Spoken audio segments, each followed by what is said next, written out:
Degrowth and post-growth organization studies allow questioning some of the taken for granted assumptions in management and organization studies scholarship and to redefine them. I think this is a very important workshop because we are blending together conversations around post-growth and organization. This is important because on the one hand, people studying degrowth has traditionally neglected a little bit the study of organizations and organizing, and at the same time people study organizations have not paid enough attention to the idea of degrowth. It's really great to be here at the Postgrowth Innovation Lab exploring important questions about what it is to organize with a sort of post-growth lens or understanding.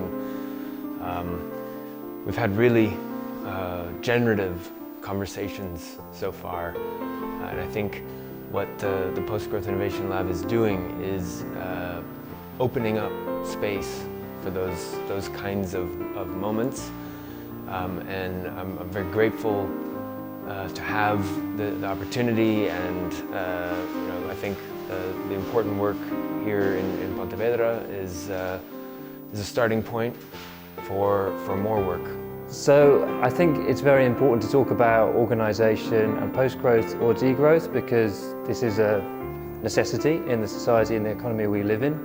But in business schools this is not something that's happening.